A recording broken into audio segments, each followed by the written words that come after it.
പല വീടുകളിൽ സംഭവിക്കുന്ന കാര്യമാണ് കേട്ടോ. അമ്മയും അച്ഛനും രണ്ട് മക്കളുമായിട്ട് സന്തോഷമായിട്ട് അടിച്ചു പൊളിച്ച് ജീവിക്കുന്ന വീട്ടിലേക്ക് മൂത്ത മോൻ വിവാഹം കഴിച്ചുകൊണ്ട് വന്നു കഴിഞ്ഞാൽ അവിടെ വഴക്കും പ്രശ്നവും ഉണ്ടാകും. ഉദാഹരണമായിട്ട് പ്രവീൺ പ്രണവ് എന്നൊക്കെ പറഞ്ഞിട്ട് യൂട്യൂബ് ചാനലുണ്ടല്ലോ, അവരുടെ വീട്ടിൽ ഒരുപാട് വഴക്കും പ്രശ്നങ്ങളൊക്കെ സംഭവിച്ചില്ലേ?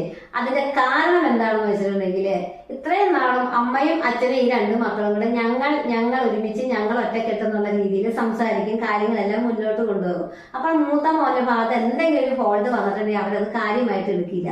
എന്നാൽ ഈ മൂത്ത മകൻ കല്യാണം കഴിച്ചു കഴിയുമ്പോൾ അവൻ പണ്ട് മുതലേ ചെയ്തുകൊണ്ടിരുന്ന ചെറിയ തെറ്റുകളാണെങ്കിൽ പോലും കല്യാണത്തിന് ശേഷം ചെയ്തു കഴിയുമ്പോൾ ഞങ്ങളും നിങ്ങളും ആവും, അതുപോലെ തന്നെ അവൻ ചെയ്യുന്നതെല്ലാം വലിയ തെറ്റാവും. അത് ഈ വന്നു കയറുന്ന പെൺകുട്ടി പറഞ്ഞു കൊടുത്തിട്ട് ചെയ്യുന്നത് പോലെയാകും.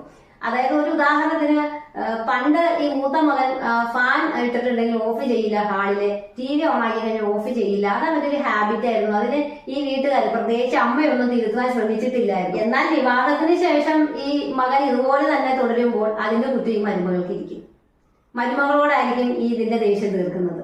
അപ്പോൾ ഇതിന്റെ ചിന്താഗതി മാതാപിതാക്കളുടെ കയ്യിലാണ് പൂർണ്ണമായി തെറ്റെന്നാണ് എനിക്ക് പറയുവാനായിട്ടുള്ളത് കേട്ടോ. വന്നു കയറുന്ന പെണ്ണിന്റെ ഉത്തരവാദിത്തമല്ല ഒരു വീട്ടിലെ ആൺമക്കളെ നേരെയാക്കുക എന്നുള്ളത്. അത് അവർക്ക് ജന്മം നൽകിയ അച്ഛന്റെയും അമ്മയുടെയും ഉത്തരവാദിത്തമാണ് തങ്ങളുടെ ആൺമക്കളെ നല്ല രീതിയിൽ ഉപദേശിച്ച് വളർത്തുക എന്നുള്ളത്.